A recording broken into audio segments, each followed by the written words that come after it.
We are Locked On Houston Astros, and we hope that you join us for a daily Locked On Astros podcast. My name is Eric Huysman. You can find me on Twitter at Eric Talk Astros. You can find the show at Locked On Astros. Your team every day. Brett, where can they find you at?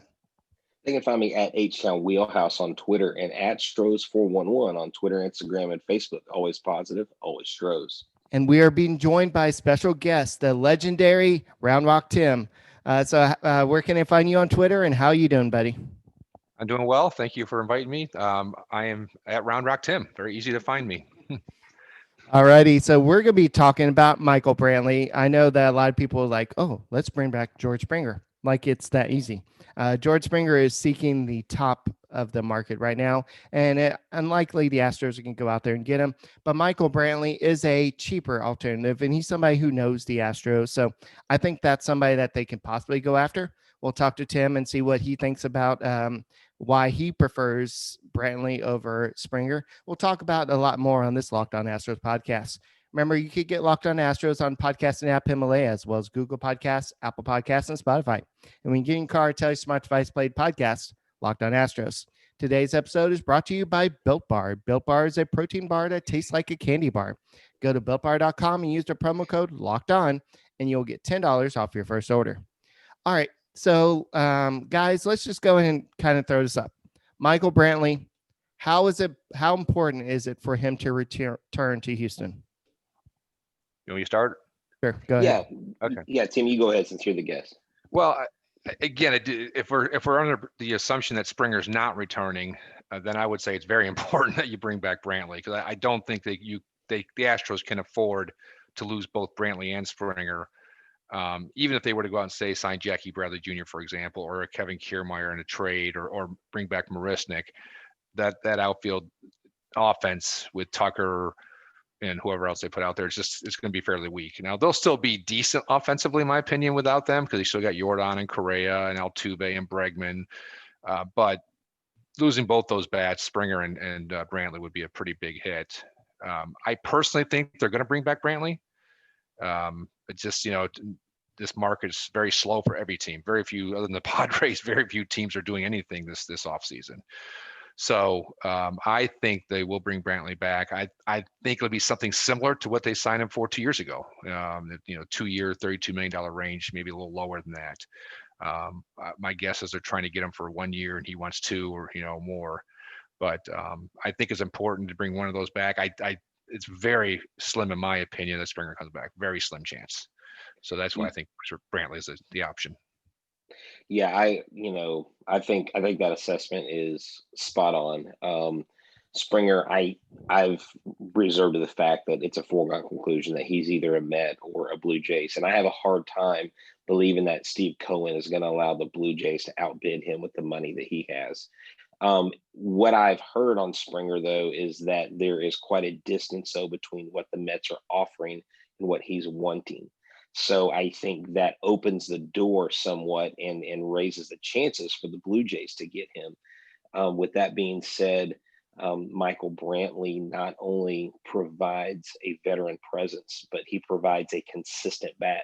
I mean, who else do you want up to the plate with runners in scoring position but someone like Michael Brantley, who gets a lot of good contact, a lot of times some hard contact, and he knows how to, he doesn't go up there trying to hit the home runs. He's not a launch angle guy.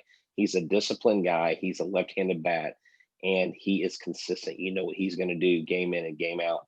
And you don't have to play him every single game in left field. You can every once in a while DH him. Every once in a while you can put Jordan out there, or if they want to rest him because they're worried about his knees or whatever. I think those options are there. But from what I understand, the Astros are trying really hard to keep him. We kind of discussed on the show, and I don't know if it really means anything, but as far as we know, he hasn't sold his house, so he still lives here. Maybe it's for tax reasons, and maybe he's going somewhere else. But Brantley, I think his presence in the clubhouse is huge, because, Verlander's not going to be there. I mean, he may be around, but you're missing Verlander, then you're losing Springer and Brantley all in the same year. And it's just like, wow. I mean, that's a lot. While the Astros still have a lot to be thankful for to have, those two being out, I think would knock their chances down a little bit. without Brantley there. With Brantley there, I think they're a viable playoff contender offensively. Yeah, I agree. Yeah, well, if you think about it, look back to Carlos Beltran days. I know that we look back at that the last season with the Astros. I know they call him Grandpa. I know they buried his glove and everything, but what was he there for? He was there to be the team leader. He was there to be the veteran guy. And if you look at it, that was Michael Brantley's role. And I know that he may not be the gun ho, go get him type of team leader, but he is a veteran guy that can. Basically lead this offense basically by just, hey, do what I do. Let's just play the game right, and that's what Michael Brantley's role is. So I think that's very important that you bring him back. And this is what Brian Kinley had to say on when he was talking about the shredder and how the Astros should go back out and get him in a game with skyrocketing strikeout rates. Contact hitting is rare. Even more rare is contact hitting with a little pop. And so that's what Michael Brantley brings to his lineup. In a lineup that used to, I know I bring him up, but used to feature John Singleton and all the strikeout crew. This is a guy you need in the lineup to basically even out the strikeouts. But something I noticed last episode we did, Tim, is that the Astros finished last in the league with the fewest strikeouts last year. So why? Because of Michael Brantley and what he does to his team. Right. Yeah, and that's something that Lunau emphasized, after I think the 2016 season, is going to more of a high contact team.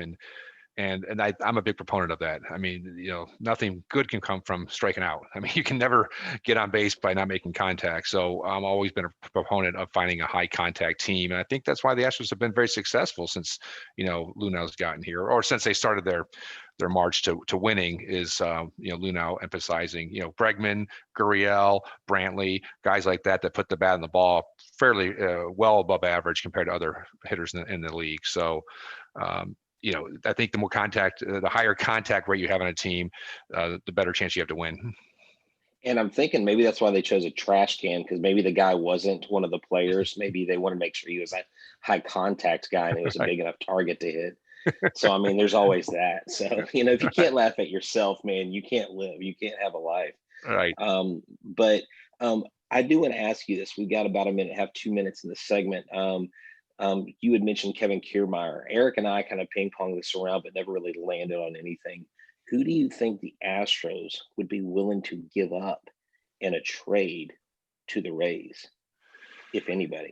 Yeah, I just don't know what the Rays are such a smart organization. And I've said this on Twitter before. I mean, if I wasn't an Astros fan, I'd be a Rays fan. I admire the heck out of that organization and how they operate on such a low budget and being so competitive.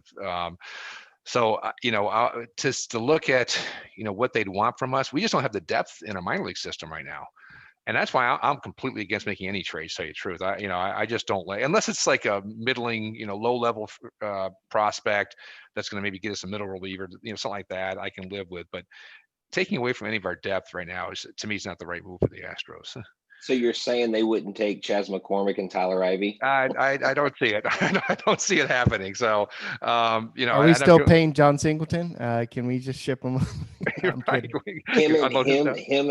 Him and Bobby Bonilla. Right.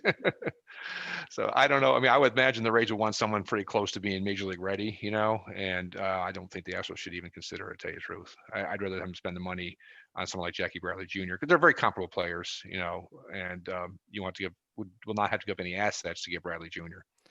All right. So, Brett, if you had to bet on the Astros, who would you bet on the Astros going out and get, and what would be a good place to go look up that research? Well, if you go to betonline.ag, they are the perfect place to go. Even if you're an inexperienced sports bettor like myself, they have all the matchups, they have all the numbers. And, betting on the Astros doesn't have to be a guessing game with these guys. And since right now we're right in the heat of the playoff picture has just come together in the NFL, the last week of the season, going into the playoffs, we know who's going to play where, what seeds. Go to betonline.ag and use the promo code Locked On. You'll get a 50% welcome bonus. That's right, a 50% welcome bonus. Also, you still have the national championship um, to go to. Not only that, you can bet by quarter, bet props, all these different things going on. The NBA's in full swing. If you think the Rockets have a real shot to go with Harden staying, whether he stays or goes, all kinds of all types of sports betting. You can go to betonline.ag. Don't sit on the sidelines anymore. Get into the action. Don't forget to use a promo code locked on to receive 50% off your welcome bonus with your first deposit. Bet online, your online sports book experts. What if you're a big time gambler and you just get hungry? What would be a good snack? Would it be good to go Chinese buffet, or what would be a good idea for you? No, the Chinese buffet is not the optimal place to go in 2021. Why? Because we have Built Bar. Built Bar is the best tasting protein bar ever. It is not it, like it's a candy bar, really. They call it a protein bar, but it's wrapped in 100% chocolate. Here's the catch: it has high protein, low sugar, low carbs. It's perfect for the healthy, conscious guy or girl. If you're on the keto diet, whatever you're doing, like me, right before a workout, I slam a Built Bar. It helps me stay energized. And mid-afternoon, when the kids at school are stressing me out, boom, Built Bar. It helps me finish out my day. They have various flavors like caramel brownie, cookies and cream. Right now, we have the white chocolate cherry. We have the white chocolate cookies and cream. They still have those flavors out from the holidays. So go check it out. Go to builtbar.com and use the promo code locked on for 20% off your next order. You'll get a free cooler with that purchase while supplies last, using the promo code locked on for 20% off your next order, because Built Bar is the best bar in the biz. All right. Speaking of the best bar in the biz, whatever, let's go ahead and talk a little bit about getting the best Astros lineup out there. I know that we're looking at Michael Brantley. I think, Brett, you've said that he's worth about what, 20 million, 21 million. If the Astros overall budget that they can spend is 37 million, would it be worth it to go out and spend that much, Tim, on Michael Brantley? So 37, excuse me, I'm sorry, 37 million over a 2 years contract, you're saying? No. I'm saying that's all the Astros have to spend this offseason. Oh, I got you. Okay, that's what you're saying. So you're saying they have 37 million to spend. Oh, wow. Boy, because they need some bullpen help. I mean, they really need some depth in the bullpen. I don't know. Two outfielders. Yes, I mean, and then do you really trust Straw as a regular center fielder? I don't know if his bat's going to play. So, they probably need to find a center fielder. But if they bring back Brantley and they got Tucker and Straw, you probably could live with that.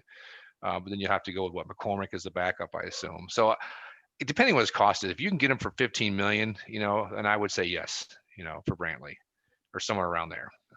But if you're going to 20-25 million a year for 2 years, that's pushing it for me. Yeah, see, I think with Brantley, because they're saying that his AAV is 21 million, right now 21.3, and that would be annual salary. I don't think he's getting that. His market value is 3 at 63. I don't on think this he's market getting too. that. No, exactly. So Sport Track, I think Sport Track, I think they average out in typical average years where things aren't going on. I think Brantley gets a 2-year deal where he's getting about 13 to 16 million a year tops. Liam Hendricks, I think, would be out of the question. Colin May would be out of the question as a closer from the White Sox, but you could go out and get someone like Trevor Rosenthal. You could go out and get some of these lower cost relief options, closer options that are on the market. If you get Brantley, you have to have a budget-minded relief pitching option, because I'll be real honest. I know James Click has labeled Presley as his closer, but I'm not confident with him as my closer over 162 games. I think Presley is a phenomenal pitcher. I think he's best as a setup man. And I think the best way to play pro baseball is you put a player not where you have to put him, but where he needs to be, so that he can contribute 100% on the field. Now, will Presley go out and be a gamer? And will he do everything he can to get those saves? Yes, he will. I mean, you can count on him being a workhorse, but is that the best place for him? It's not. We need a closer, and Paredes is too young to pitch and hold him into that role. I think you have Paredes, true like seventh inning guy, setup guy. Presley, go get your closer. Yeah, I think you mentioned Rosenthal, which is someone I had, and also I think Blake Trinan might be someone that the Astros will have interest in. Probably won't cost as much, maybe $8 million a year for a year, and he could. I think he'd fit well with Brent Strom and the Astros pitching philosophy. Yeah. No. Yeah. Eric, I actually forgot about him being out there. Yeah, there's a lot of options out there. That's the good thing about this market is nobody's really throwing the big bucks out there, and they're not setting the market, so to speak. And because nobody really knows what's going on, they don't know what their budget is. They don't know anything. So this is going to be off season. Where you remember that season where the off season where Dallas Keuchel and who was it? The closer. Who's that guy's name? The guy who used to pitch for the Red Sox. But some closer, he ended up signing with the Cubs later. You talking about John? You talking about John? You talking about John Whatever. Papelbon? Yeah, was it him? Maybe. He went to the Cubs. You said after the Red Sox. I thought he was some closer No, that didn't sign until mid-season or something like that. But if we thought that market was bad, oh, you're thinking of I know you're thinking of now the guy who did kind of the Eagles or the stance of the mound with his arms kind of hanging over. I'm blanking on his name right now. The fans are listening to the Locked On Astros podcast where we don't know who the Eagle guy is. It'll come to me here in a second. I can't believe I can't think of his name. I just is blanking out, but I know who you talk about now. Yeah. Yes. So if we thought that offseason was bad, this offseason will take the cake because nobody really knows what's going on. And to be honest, most of these guys would have been gone at the winter meetings, and the winter meetings never officially happened. So that's what the Astros have to look forward to is they can kind of just throw out a 1-year offer, kind of like Brett said, hey, 1 year, just to kind of build up your market, then you can see what happens. But one thing I want to ask you, Tim, is Pedro Leon. I know he's kind of a wild card here, but are the Astros looking at, well, we're going to sign this kid for a lot of money, and he should be a quick rise through the minor leagues. Do we really need 2 outfielders? I don't think my personal opinion is I don't think Leon's an option for this year, 2021. I think he's going to be spending time mainly in Sugarland. But again, if he's everything that's advertised and he just dominates it in Sugarland, then we possibly could see him this year. I don't think we need 2 outfielders. If we get Brantley back, I could live with Straw in center field, and if you have McCormick as the backup and then Tucker, I could live with that. Brett just said Craig Kimbrell. That's it. Thank you. So I kept wanting to say John Lester because he was with the Cubs. I know he's a starter. But I could not think. I was almost doing this with my arm, like trying to I can picture the guy's face. Right. So this is one of those episodes where we'll have someone message us. I can't believe you didn't know who the closer was that looked like an eagle. I'm sure we'll get some MTI grad or some economics grad from Harvard telling us we should have known that. All right, so pitching ninja, what do you think? Pitching ninja. Yeah, well, you got the hat on. He's talking about me. I've got the pitching ninja hat on. Okay. Hey, this is. I should sell this on eBay. They're really hard to get. They sold out again. Pedro Leon, I know you're pretty high on him. Tim says he doesn't expect him up in 2021. What do you think? Here's the thing. I think if the Astros are in a position where they don't get a center fielder, worst case scenario, and they have someone like Miles Straw out there, I think they do everything they can to get him up in 2021. It might be too much of a fast track. But I'm thinking maybe the Astros are hanging their hopes on getting someone who's a solid fill for that spot, a solid position player. And that way you can work with Leon because he's very talented, but he's probably very raw.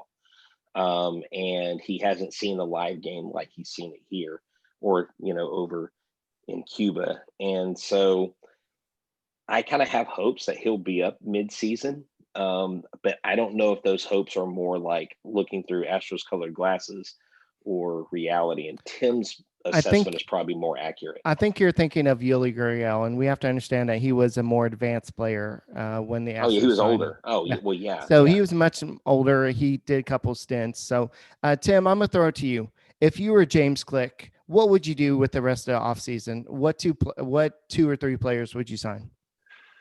I would go after, obviously, try to bring Brantley back, and then try to find two bullpen arms. And then I think the rotation we had last year, in the playoffs, would be fine. If you went out and got, say, a starter and a bullpen, and then put one of the starters from the playoffs last year into the bullpen, that would work as well too, like a Javier, for example, or something like that.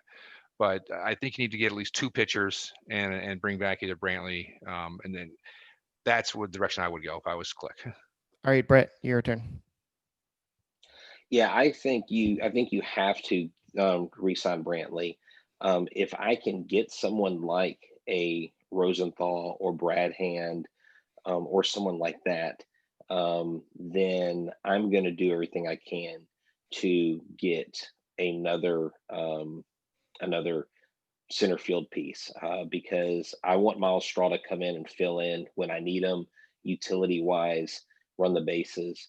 And I would go after someone like a Kevin Pillar, someone in center field that I think would be pretty dependable with the glove, and then could provide some surprise pop. Because with this lineup, you're going to get pitches with Jordan fully healthy, with Correa and all them healthy. You're going to get some pitches if you're not one of those stars. So I think you get a relief pitcher, you sign Brantley, but you also go out and get a budget center fielder if you're able to.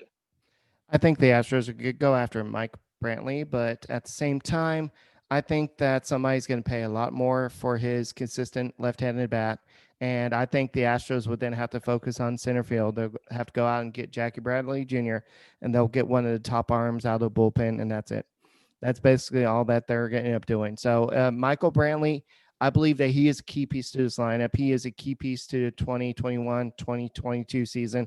Hopefully it's a 2-year deal, but we'll have to see what happens from there. But let's just kind of close the show with a percent chance that Michael Brantley comes back to Houston. I'll start with you, Tim. Out of 100, what percent chance do you give him coming back to Houston? I'm going to say 60. I think it's a little above 50%. I think there's 60% chance.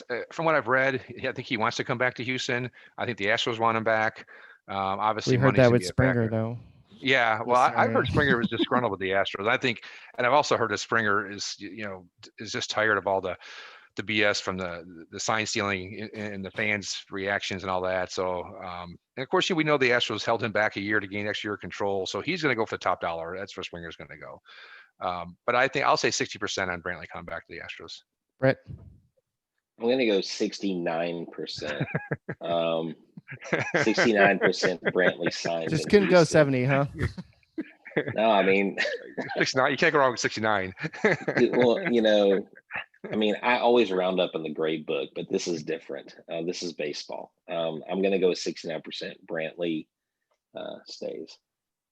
I still think it's 50-50. I think that the market he's commanding, he is the don't take this wrong way, but the lesser option to the Ozuna and the Springer out there. So there could be a lot of teams going after the cheaper alternative. So I think that I saw a lot of people putting Michael Brantley in a Nationals uniform. It kind of made me throw up a little bit in my mouth, but that's okay. But that's all. That's what this offseason is about. So, guys, 2020 is mercifully over. It's time for a fresh start and a few more wins. If you're betting this year and you want more wins, listen to Locked On Bets with your boy Q and Lee Sterling of Paramount Sports. They are picking college basketball, football, and NBA locks all winter long. Subscribe to Locked On Bets podcast wherever you get your podcasts. And Tim, awesome. I'm glad to have you on. We need to do this some more. This has been fun. Thank you. I'm glad to come back. All right. So, Brett, any closing words? Yeah, just thank you for for giving your input. It's valuable. It's always great to have people that listen to the podcast join us, because we are one of you guys, and we actually learn a lot. We listen a lot to what you have to say. So we do appreciate you, and we wish you and your family a happy and blessed new year. Thanks, man. Appreciate that very much. Both of y'all. Appreciate y'all. All righty. So we'll be back sometime this week for the next Locked On Astros podcast. Happy 2021. Hope you all had a good holiday season. Unfortunately, it's back to work for most of us tomorrow. And go Astros. 2021 is the next year they're going to win the World Series.